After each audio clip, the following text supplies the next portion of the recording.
But it was so interesting to hear my parents of all people go, hey, let's get a music festival up off the ground. Called the Old Art House, where he paints Formula One and now Le Mans race cars.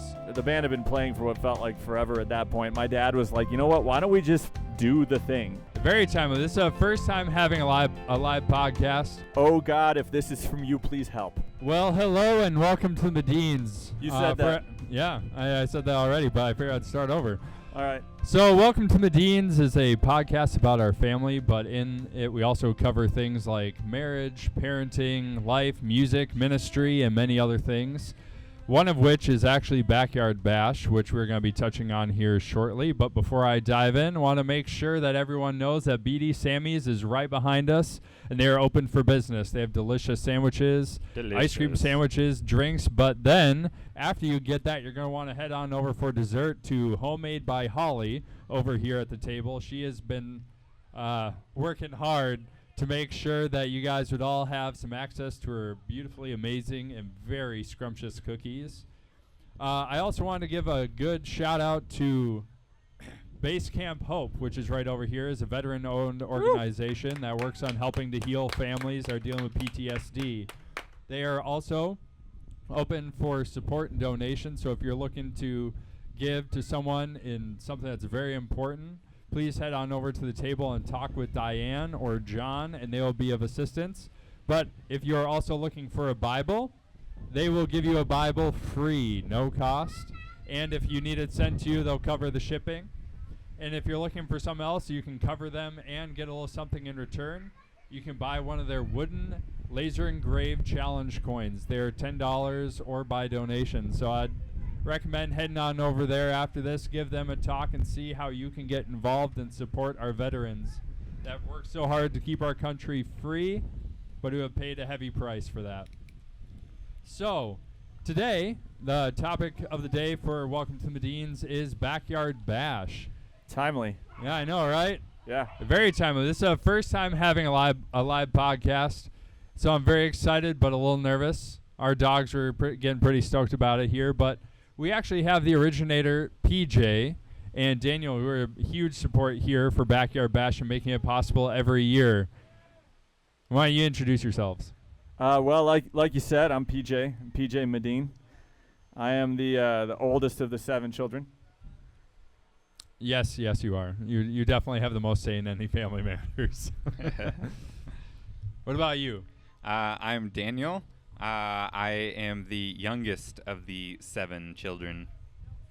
Which is so funny. He's the youngest, but he's the largest of all of us. PJ, can you tell us a little bit about your role here with Backyard Bash? So for Bash, I'm one of the supervisors. I just kind of make sure everything's moving along, help out where I can. I do a lot of the scheduling as well and a lot of the communication with the bands. Head honcho. Something like that, yeah. What about you, Daniel? So I am also a supervisor. I do mostly the scheduling with the stage guys, Freedom Stages, as well as with the food, BD Sammy's. And don't forget one of the most important touches here at Backyard Bash, the porta potties. Yes, and the porta potties as well. Rent and save portables of Faribault. So, PJ, you had mentioned earlier when you were emceeing that Backyard Bash was kind of a dream child of our parents. Yes. Can you tell us and give us a little bit more background on that, please? Yeah, so the Bash exists because my parents who own this land, they wanted to use it for ministry purposes. They wanted to host a music festival here, and they had wanted to do that for years. Finally, after the band had been playing for what felt like forever at that point, my dad was like, you know what, why don't we just do the thing? Like, why don't we just put together the Bash? We have a sound system of our own. You guys know plenty of bands. Let's just do a festival and see how it goes. And so that was January, I think, of 2017. I think it was July of 2017 we held our first festival. And we had 18 bands, and I think there was like 250 people who came out. I was amazed, actually, by how well that went. And then that's what drove us to continue giving this a shot. I mean, there were a couple of years in there since 2017 where we took a break. You know, we had to take a break because of COVID. And then at one point we were trying to figure out, okay, what is our plan for doing this long term? So we took a break again so we could kind of work on that, fine tune it a little bit. But now we're back. But it was so interesting to hear my parents of all people go, hey, let's get a music festival up off the ground. Because what I've heard so many times from friends of mine who are musicians is that it's not often that you get parents who are supportive of that. And so we are very, very blessed by our parents, their willingness to use this land for a music festival. And by the way, we still consider ourselves to be in our infancy as a music festival. Obviously, we're still working on growing it. We're figuring out how to do that. We never had anybody there to kind of explain this is how you put together a music festival. We've been figuring out as we go along. But it's been a fun process so far, getting to know people in radio, getting to know people in news, learning how to do social media posting and videos and all sorts of stuff. I mean, just like postering even, learning how to put together a proper poster. That's been an interesting process. But it's been good, and it's been a lot of fun. I'm happy with it. To give you guys a little bit of a glimpse right now, into what the festival is going to become. If you haven't gone back behind the house yet at some point, go ahead and just walk back there and take a look at that huge natural amphitheater my parents have. The dream is to eventually get the stages and get the power situation all figured out so we can host it down there and have people set up on the berm. And I think that's going to do wonders for the sound. I'm sure you know from years of having to take care of 25 acres of electric fencing. If you have someone up there at the top of the berm, someone down at the bottom, you can actually hear everything pretty clearly. It's amazing. I'm looking forward to getting to the point where we can do that. But right now, the backyard bash is still a front yard backyard bash. But we'll make our way to the backyard eventually. So getting it off the ground was a pretty impressive feat. Peach, what was kind of the first step that, I mean, when you took just kind of Dad's recommendation, we're like, you know, I'm going to take action on. What were kind of some of those first steps towards that dream? My first step was, oh God, if this is from you, please help. What was step number two? Step number 2 was sitting down with the rest of the band and talking about music festivals and venues we played at. And we were just kind of asking ourselves the question, over our years of playing live, what did we like and what did we dislike? And how can we just take the stuff that we like and make it work without the things that we don't? And so that was kind of a fun process. And then the next question was, who are all of the bands that we've worked with over the years who have been the easiest to work with? The ones who have hearts for ministry, like obviously you saw with Moreau, like their ministry is to families who, well, need ministry, and they don't back away from that. That's the type of people that we like to work with. The ones who put the ministry first, music second. And so we compiled a list of about 18 bands, and we reached out to all of them, and we were very blessed because they all responded and said that they would do it. And yeah, the rest of it after that was, you know, just logistics. What are we going to do for a stage? How are we going to do 2 stages? Because one of the things that we did not like about doing festivals and different venues in the past is when they only had 1 stage. And then you just have this like massive half-hour-long turnover between the groups where you're waiting for them to get going again. The question was, how can we do that faster? Well, we could institute a second stage. And while one stage is playing, the other one is getting set up. And then we started with like a 5 to 10 minute turnover between stages for sound checking. And that actually worked out pretty well. I don't know if you guys have taken a look back behind the stage, but there's a little deck back there. That was stage number 2 for the first couple of years. And stage number 1 was a PJ trailer. A friend of ours who had this big trailer literally brought the trailer in, and then we put hay bales back behind it to make sure that no one fell off the back. Like that's how we did it the first couple of years. And then I think it was the 3rd year, we were just doing our thing when all of a sudden this old beater car pulls up, and this guy literally rolls down the window and yells out, "Hey, are you guys the breakthrough guys?" And you have to understand, right, if you come up that driveway, you know us or you're selling something. And so We didn't recognize them, and so we were like, yeah, who's asking? And they said, oh, we're from Freedom Stage Rentals. We heard about you guys on the Wayne Eddy affair in Northfield. And so we wanted to come out, and we like what you guys are about. So for this year, we'd like to donate these 2 stages to the festival. And then after that, we can cut you guys a discount. And so they've been great. They bought into the family-friendly music festival thing right out of the gate. They invested heavily, and they've been giving us a great discount on these stages ever since. But again, that's an example of what happens if you start your planning process with the plea to the Lord, God, this is your thing, please help us. It's amazing to see what lines up. 3 years in, we had these massive stages, but right out of the gate, we had food places, we had 18 different bands, we had the whole family, and by the whole family, I mean even our 80-year-old grandparents invested in this and wanting to see it succeed. That was incredible.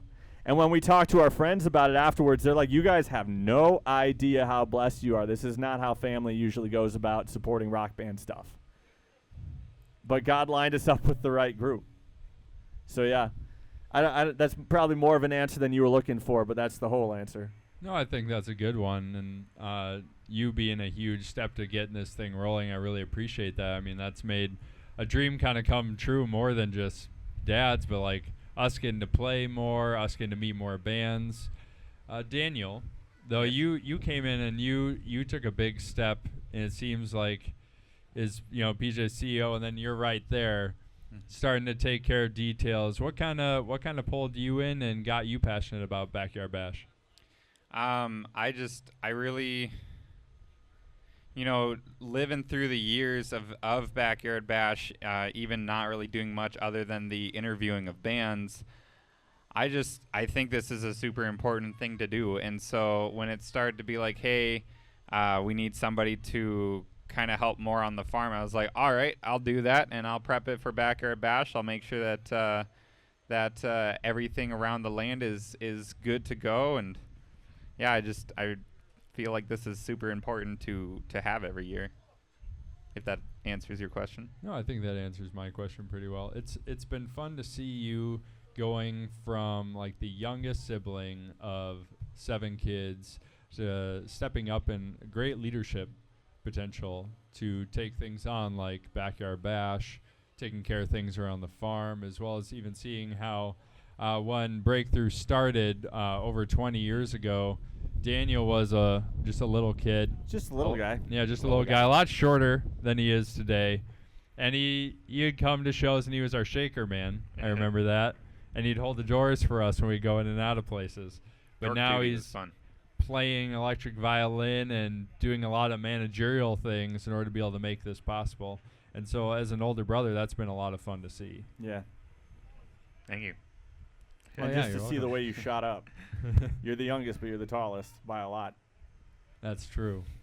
So, PJ, what is kind of the vision for, in greater depth for Backyard Bash moving forward? As you've taken on what was once Mom and Dad's dream and made it your own, what are you envisioning moving forward? Well, one of the main things that we really want to emphasize about the Bash is that we're there to support the other local level bands. There is an incredible amount of talent on the local level, an incredible amount of talent, and it is really hard to kind of break from that local level onto something bigger. And it's also really difficult to get those people who can make that difference for you to buy in, right? You have to have you have to show up at the right show at the right time and hope the right people are there. So instead of just sitting there and recommending that you just keep going out and doing shows, right, we were like, hey, why don't we just do our own thing? And let's fill it up with these insanely talented, super friendly, supportive local groups, and we'll make it all about them. And that's going to become one of the tenets of the Bash, so to speak, to the point where if someone is looking for a good, new, talented group, they'll know, hey, come here, because there's going to be 9 to 18 different groups that you can sit there and listen to and choose from. The other most important thing is to make sure that this is a family-friendly place for ministry to happen, right? Not everyone can afford to get into bigger music festivals as things begin to change, right, and the economy gets, well, more expensive, it's hard to get into places. It's hard to enjoy local music. It's hard to get ministry from a big music festival. And so we make it by donation, right? If you're coming for ministry, that's more important than what you can pay. So if you can pay something, please do. We use that to support the bands. But if you can't, no, you're still welcome. You're still welcome here. We're still going to try to make this a fun music festival experience like any other. Well, hopefully like no other, right? We made this to be kind of like the festival that we wish we could have played back in the day. But yeah, we want to make sure that people always have a cost-efficient place to go for ministry when they're feeling down. They just want to enjoy some good local music, and hopefully they'll get a word from it and something constructive too, right? Something that'll help them get their life on the right track.